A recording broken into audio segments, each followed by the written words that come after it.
rising demand for catfish in our dishes in this part of our country, there was a need for us to develop a safe and efficient stove in which we'll be able to smoke our fish at a faster drying time and of a good quality. Now, Ghana as a country produces smoked fish, especially the catfish, to other countries such as Nigeria, Togo, and Benin. And so there's a need for us to be able to preserve our fish in high qualities so that we're able to export them to these countries. But here lies the case, as I said, our local processing industries face these challenges such as an inefficient oil collection system. So when that happens, the oil that drips from the fish gets direct contact with the fire, causing flare-ups and smoke emissions. And these smoke are toxic carcinogenic compounds, which are known as the polycyclic aromatic hydrocarbons, which are cancerous and pose serious health risks to the processors and we the consumers as well. I started actually with some design concepts, and based on the readily available materials, ease of construction and cost, I came up with one design, which is I made use of a repurposed oil drum in the construction of my stove. So upon construction of the stove, we tested it. It was developed right here at our workshop and was tested. We found out that the stove was very efficient, had a very efficient oil collection system, and so the oil, which we in the local processing industry, they are not being managed well, as the oil directly gets into contact with the fire. With our stove design, our smart stove, we're able to design it in such a way that the oil dripping from the fish doesn't get direct contact with the fire. And so we have some compartment or components in the stove, such as the drip tray and then the oil collection can. So when the oil drips from the fish, it falls on the drip tray and is being channeled through a pipe into a collection can. With this problem we've solved, we are reducing smoke emissions, which will impact the climate. We are also reducing serious health problems such as the pH levels being on the rise. And so we can say that our stove has the potential to substitute our locally manufactured kilns that is already in the system, as it's very efficient when it comes to the oil collection, especially the oil collection system. And then it has a lower fuel consumption rate. What means that you just used a smaller amount of charcoal or briquettes, and then it's able to burn for a longer period of time before going out.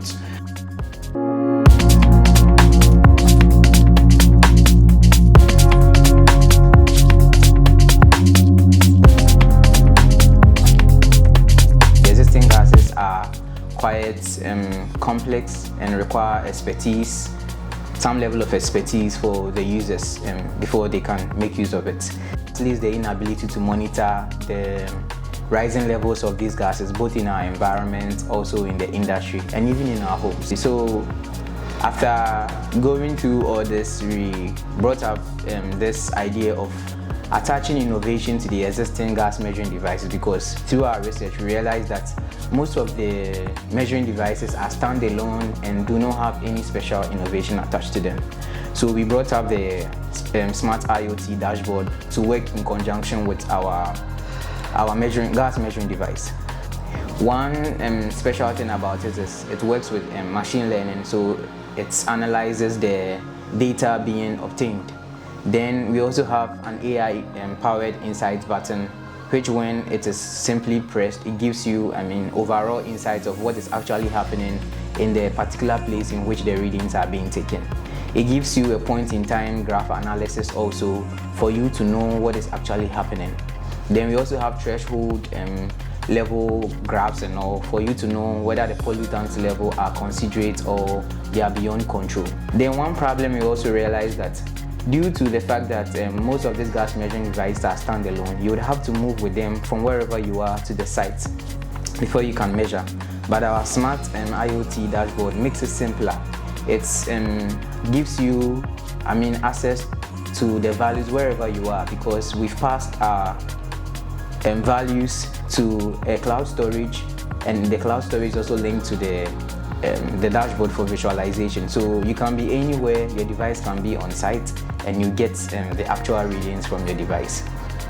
This stage was actually a modification of an existing one, and the results were quite massive. We achieved a 90% reduction in the modified one, which is the one that we were able to bring up with. So looking forward, we hope that industries, even homes and storehouses would embrace this innovation to address emission control in our environment, and also to address food post-harvest losses into it, and see if there are other parameters that will best fit into this device that we can, add to it.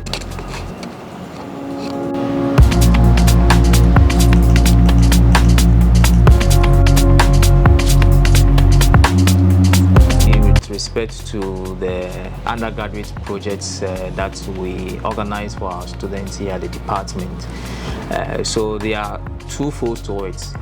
Typically, students may come out with an idea and then they are assigned already to a supervisor. So they go to the supervisor whom they have been assigned to and discuss those project ideas, especially if it falls within the area of expertise or what that supervisor is working on. Then the supervisor will look at how best they can contribute and support the students as far as that project idea is concerned. The other phase has to do with a supervisor who may have an idea, and already we assign students to these supervisors when they are in their third year. So in the final year, since this supervisor will have such an idea, he will need students to work with. And so the student that he has been assigned with, he will discuss these project ideas with them, and then obviously go ahead and then support them. So by and large, I should say these projects have been very impactful, because these are projects that the students themselves, have been directly involved. These are projects that they worked on it themselves. It's not like someone doing it for them. They actually were involved in the construction, the fabrication, the designing. And so to some extent, I believe it gives them the confidence. Again, it gives them the opportunity to scale up these projects, even when it comes to what we call entrepreneurship, where they can establish their own businesses around it. And that is what typically I do with my students. They also work very hard, are able to take their projects to the next level and come back. So it's been very impactful to the students, and I believe communities who may utilize these technologies also will benefit in terms of solving the challenges that they face.